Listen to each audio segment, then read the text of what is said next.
Have Nick Sirianni and Jalen Hurts gotten their just due for the Eagles' success, and how will they handle a huge season ahead? We'll talk head coach and QB. Plus, with camp just a week away, we break down the key battles for the Birds, and 32 teams in 32 days takes us to Buffalo. Is this finally going to be the year for Josh Allen? Welcome into an eagle-eye edition of Birds Huddle, presented by Toyota, official automotive partner of the NFL. With my podcast partner, Ruben Frank, I'm Dave Zangaro. Rube, can you believe it? We're just 1 week away from the Eagles reporting for training camp. Where did summer go? I believe it because you've been reminding me since about the middle of May that it's coming up. So yeah, yes. We've had a little countdown. I tell you every day. Now we're this many days away. We're almost there, though. We are getting close. Within a week, that's exciting. And that brings us to our three-point stance presented by Toyota. Stance number one, Nick Sirianni is underappreciated. The Eagles head coach recently spoke to reporters about that very notion and had this to say, quote, "I can't control what anybody thinks or feels, and that's okay. If I get wrapped up into the wrong things, hey, the appreciation for us should be higher. Like, does that really matter? It doesn't really matter." Rube, does Sirianni deserve more credit overall? I don't think there's any question that he does. Here's a guy who is one of only 5 coaches in history, NFL history, to take his first 5 teams to the playoffs. One of only 3 coaches to go to 2 Super Bowls in the last 5 years. The only coach in Eagles history to reach 2 Super Bowls. He's only been top 5 in Coach of the Year voting once. 22, he was 5th. So, yeah, I think league-wide around the country, people look at him as kind of a clown. But he's a clown that just always wins. He finds a way. And, you know, certainly a lot goes into it. But he's the head coach of one of the most successful teams in the league over the last 5 years. Yeah, and look, I understand why he is underappreciated. A lot of the things that he does so well don't show up. Like you see a Kyle Shanahan, you're like, okay, I know what he brings to the table. Or Sean McVay, like all these guys, like it's clearer to see. With Sirianni, it's a little tougher. I understand that. Like the things that he does well don't show up. Like building the program, keeping his team together, preaching the fundamentals every day. All those things don't show up. And it's a little harder to figure out, okay, what does this guy actually do? But the more you talk to his players, the more you talk to the other coaches in the building, it's clear how much appreciation they have for him. Yeah, and you don't keep winning. He's got the 5th best coaching record in history behind 4 guys that coached up until the 50s. So best record in the last 50 years. You're doing something right. Now, maybe a lot of that can't be seen by the public because we're talking about things that happen in meetings, happen on the practice field, happen in the locker room and the meeting room and speeches and auditorium. So a lot of that goes unnoticed, but he's doing things the right way and it shows in the product. Yeah. Along those lines, stance number 2, Jalen Hurts is also underrated. We've seen all the offseason lists. We've heard all the criticisms about the quarterback. Does he deserve to be held in a little higher regard?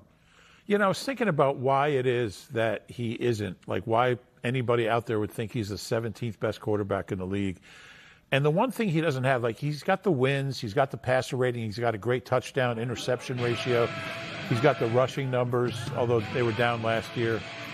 For some reason, people that evaluate quarterbacks take into account the number of passing yards, the number of touchdown passes. But those are just a product of all the things a quarterback does. And if you're a leader and you're a winner and you're producing in other ways, why isn't that count in the overall?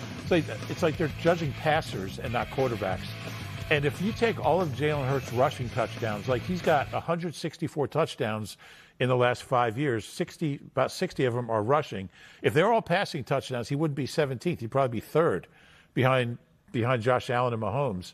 He'd have the most passing touchdowns in the league if his rushing, but they all count 6 points. So why do the evaluations count a passing touchdown more than a rushing touchdown for a quarterback? That's kind of doesn't make sense. It's all about putting points on the board, winning games. Those are things he's done consistently since he got here. Yeah, and look, I'm not saying he's like a top 5 quarterback right now, but top 10 though. 17. I think he's a borderline top 10 quarterback, which is more respect than he's gotten. You look at some of the names that have been above him on some of these lists, and I really don't get it. And when we're talking about quarterbacks, I think it's also fair to point out that, hey, on the biggest stages, in the biggest moments, this guy has played his best football. There are some other really good quarterbacks that you can't say that about. Like, that matters to me. He seems to have that clutch gene, and I think he deserves more credit for that aspect of it, too. Yeah, it's all about Super Bowls. When you're evaluating quarterbacks at the end of their career, are you looking at like how many passing yards did he have? How many Super Bowls did he reach? How many playoff games did he win? What did he do in the biggest moments? And so far, Jalen Hurts measures up well. Stance number 3, the Eagles roster is loaded with talent. Our countdown of the top 25 most important Eagles concluded yesterday. And as we take a look, you see this list, just how stacked the Eagles are. That's a lot of talent on that list. Yeah, I mean, when Jalen Hunt is your 17th best player, as a guy I think could go to a Pro Bowl this year, you know you have a pretty stacked roster. You look at this list, Moro Ojimo, I mean, he's a top 10 player on a lot of teams. He's there at 21. So you look at this list, and I mean, we have Saquon Barkley outside of the top. Saquon Barkley was the Offensive Player of the Year 2 years ago. Yeah, I mean, up through like 16, 17, I mean, that's just, and some of the other guys on the list have done some good things too. I think Tyler Steen had an underrated year last year. This is a loaded roster. Howie's done a tremendous job, not just adding players, but knowing the right time to move on from players and fill those openings, fill those spots through drafting, trades, free agents. He's really, I mean, he's the best in the business, and that list we just showed tells you exactly why. Yeah, and it goes back to that 2022 season. Since then, the amount of talent he's been able to accumulate on these teams has been unbelievable. I mean, they have been, if not the most talented team, one of the most talented teams every single season for the last 3 or 4 years at this point. Yeah, no question about it. This team could be, you know, we'll see what happens, but with injuries and everything else, there's a lot of unknowns, but this could be one of their most talented teams they've had. It certainly could be.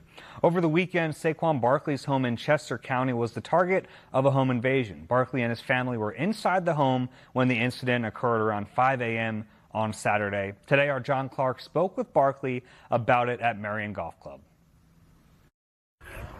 Everybody in the family okay? Yeah, we're good. Yeah. I mean, obviously, when something like that happens, you're going to be shaken up. Your peace is going to be disturbed a little bit.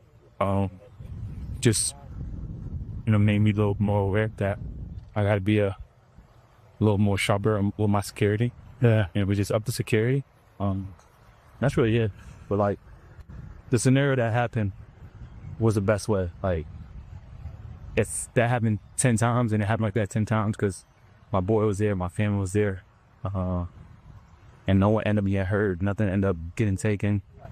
I mean, you can't really get a better situation than that. So Your kid's okay? yeah, mentally? my daughter wasn't home. Yeah. It was my two youngest, and actually he's too young to understand, and the baby is the baby. So, we're all good though. We're glad you're okay. I appreciate that. Scary. Yeah, definitely scary. I'll tell you that. Yeah. But we're good though. I mean, we're Good. That is good to hear, man. Yeah.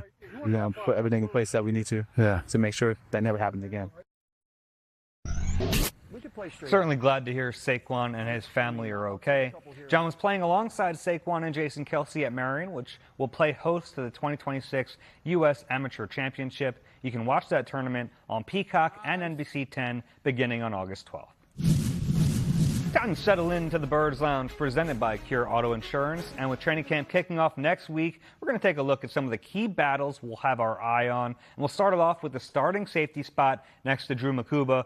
Rube, is this Marcus Epps' job to lose? I think it is. Marcus Epps has played a lot of football. He's been a starter on a Super Bowl team. He's a solid guy. He's not a star. He's not a superstar. But I think, and Michael Carter has some ability, has some good skills. But I think it's Marcus Epps' job, unless he really has a bad training camp. Then we might see how he go out and get somebody, or you might see somebody else get a shot at it. But Marcus Epps is a solid guy. You're not going to have a star at every position. They got to start most of them, but I think he's solid. Yeah, of course, Reed Blankenship leaving into free agency, going to Houston, so that's the job we're talking about filling here. Yeah, I agree with you. I think Epps is going to get every opportunity to win this. You see Michael Carter there learning how to play safety a little bit with the Eagles now. You have some other names on there, Cole Wisniewski, the 7th-round pick, a couple of undrafted players who I think the Eagles like, but unlikely they get starting roles. So it might be Marcus Epps, or maybe they get the training camp and Howie goes, all right, I'm going to make a move and bring in some more competition. And that's what Howie will do, and we've seen it so many years. If he doesn't like what he sees early in camp, maybe the first couple of weeks, he will go out and get somebody. Next up, we have the second starter at edge rusher. We know Jonathan Grenard is going to lock down one of those starting spots, but after that, it should be a battle. Nolan Smith against Jalix Hunt. Who do you think ends up taking that number 2's job? Yeah, and I think they're all going to play. They're all going to get a lot of snaps. Jalix Hunt and Nolan Smith are both, good players. We've seen them both have really good stretches. Jalix was better last year. Nolan was banged up. You could see Nolan Smith on early downs because he's so good against the run. He's a better run defender than Jalix Hunt. They're both a little smallish. But I think they're all going to play. I think Jalix is right now, I feel like he's the better player.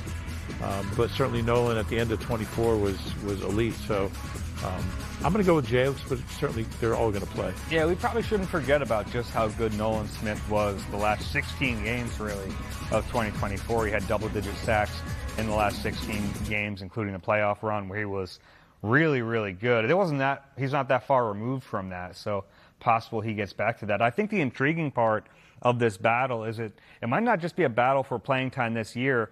It could be a competition for a contract because Nolan Smith is on that 5th-year option in 27. That's also the final year of Jalix Hunt's rookie contract. So those two guys, there's a chance the Eagles can only pay one of them. Well, with Grenard's contract, I can't imagine any way they keep all three of them. So I think you're right. I think only one of them will be here beyond 27, and I think it'd probably be Jalix. To me, Jalix has just unlimited potential with that athleticism. We saw it last year. I mean, he led the team in sacks and interceptions. That's really rare. First time that's ever happened in Eagles history. But like you said, Nolan Smith has had some really good snaps in this league and some really good stretches. Postseason in 24, he was as good as any edge rusher in the league in the postseason. So wouldn't count him out. I wouldn't either. Now we move to offense and wide receiver. We know Devontae Smith will be the unquestioned number 1, but will it be Mekhi Lemon as the number 2? Maybe Dontavian Wicks? How about Hollywood Brown? Which of those 3 guys do you think ends up being WR2 in 2026? I think it'll be Mekhi Lemon. I don't think you draft him where they drafted him to not play him a lot. I think he's going to be pretty good. And I just think wide receivers can really, we've seen it year after year, make a big impact as rookies, more than they ever have. I think because so many colleges are playing pro-style offense. So they get to the NFL and they're comfortable. They know the plays. They know the route tree. They have flexibility and versatility. So I think he'll be the guy. They certainly have a lot of other options, but I think he'll be number 2. Yeah, I think we'll see a lot of targets, especially if he's in the slot. Just quick targets, get him the football, let him create after the catch. But, they're going to be in 11 personnel with 3 receivers on the field, so those other guys are going to play too. The one guy, we shouldn't completely rule out Hollywood Brown. I know that they drafted Mekhi Lemon and they traded for Dontavian Wicks, but Hollywood Brown has been a pretty productive receiver in his career. He's been very consistent, not great, but for where he was drafted. But I think there's a pretty fair chance he ends up ahead of Dontavian Wicks. That'll be fascinating to kind of follow that progression throughout the year. We have another one on offense. We'll finally take a look at the tight end battle behind Dallas Goedert. Who do you see as the number 2 tight end on this team? Well, again, I think Eli Stowers has a chance to be that next guy. He's not a blocker. Johnny Munt is the blocker in that group. But I think Stowers, and again, tight ends are kind of like wide receivers in their ability now to produce in a big way as rookies. And, I think he's kind of the next guy in line after Selleck and Ertz and Goddard. And I think he'll get off to a good start. I see him, in that 35 catch range this year. Now, it's interesting because you have one guy in Stowers who, all of his talent right now, at least, is as a pass catcher. Johnny Munt, who's a veteran, over 30 years old, been in the league a long time, has never caught more than 20 balls in a season. He is just a blocker. So they have very different functions in this offense. I think Munt, if he makes the team, is going to have a role. And I start to think about it, if you're in 12 personnel, you might want the blocking tight end on the field a little bit. Yeah, that's true. I think it's a fair point. We were talking about this upstairs, and I was trying to make the case for Grant Calcaterra, and it was not a very good one. They like him. He's been here a few years. They drafted him. He made some, he didn't do a lot last year, but 2 years ago he had some big catches down the field.